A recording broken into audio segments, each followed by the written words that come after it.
Scalise is recognized for 5 minutes. Thank you, Mr. Chairman. Rise in strong support of my friend Mr. Duncan's legislation to at least get some information on just how damaging these rules, regulations, attacks on American energy by the Biden administration are coming from. Who was in the room that decided a lot of this stuff?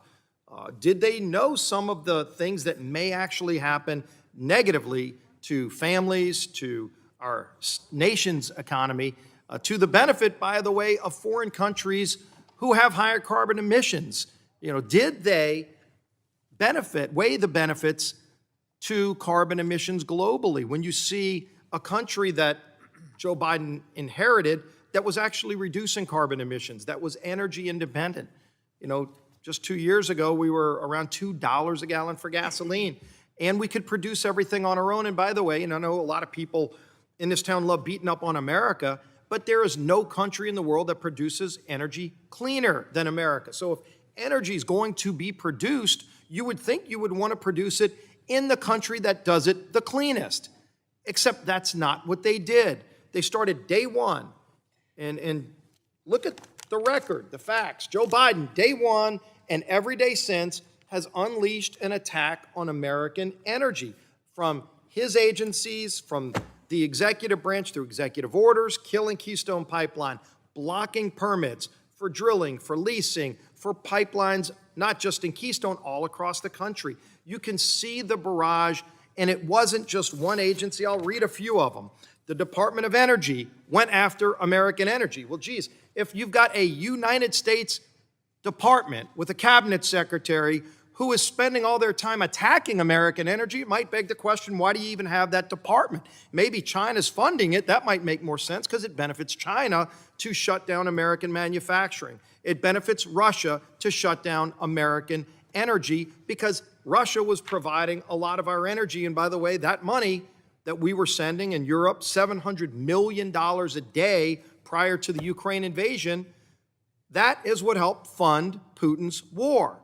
America and Europe, because President Biden shut down American energy through the Department of Energy, the Federal Energy Regulatory Committee, the Securities and Exchange Commission. We've seen ESG policies that have crushed American energy producers, the Department of Agriculture, the Council on Environmental Quality, the Department of State, Environmental Protection Agency, Department of Justice, Department of Interior. Again, you would think these are agencies trying to help America be stronger, strengthen our national security. And it's not like they're just against oil and gas, it's just that they're against American oil and gas. So you've seen this whole barrage of agencies, this whole barrage of rules and regulations going after American energy.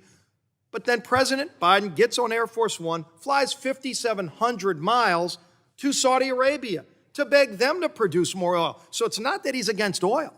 He's just against American oil. Again, the cleanest in the world. Has anyone asked, I'm curious, my friends on the other side, maybe Mr. Duncan, in this report, we can ask the administration, what was the carbon footprint of President Biden's trip to Saudi Arabia? Over 11,000 miles round trip to fly over there to beg them produce oil that we can make cleaner.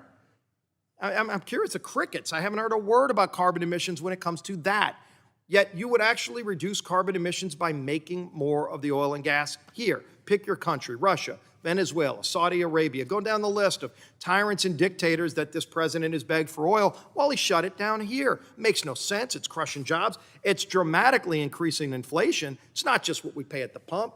Electricity, if we have a cold winter, people are going to be trying to heat their homes. Where are they going to get it from? They're probably going to have to go to Russia to get their oil in the Northeast because New York, for example, will block pipelines so you can't even get Pennsylvania oil over into New York or the New England states. So they've got to get it, doesn't just fall out of the sky.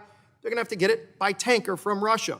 You watch California, great example of some of the worst policies in the world that start there. So they come up with a great idea. They're going to ban oil and gas cars. No fossil fuel cars, except one problem. They forgot to mention their grid can't even handle the cars they have today. If you have 5 to 10% of the cars using electricity today, the governor then went and urged right after he said you can't drive a gas-run car. He said, oh, by the way, you can't plug your electric vehicle in either because the grid can't handle it because it's all reliant on energy that's not reliable. And so I don't know if they think you can get on a unicorn and get to work. I don't know what they expect. You don't plug your electric car into a tree. Let's be honest about the consequences of these actions. We've got great ideas, great bills that would solve these problems. I know this committee won't bring any of these up. Maybe we'll be able to do something about that in the next few months. But in the meantime, let's at least pass this resolution and get some answers for those families who are getting kicked in the gut every day by these dramatically higher costs. They shouldn't be high like this. We could do it better. We could do it here in America where we do it cleaner and better than anywhere else in the world. I hope we pass this, and not only here, but in the floor. I yield back the balance of my time. Does anyone else want to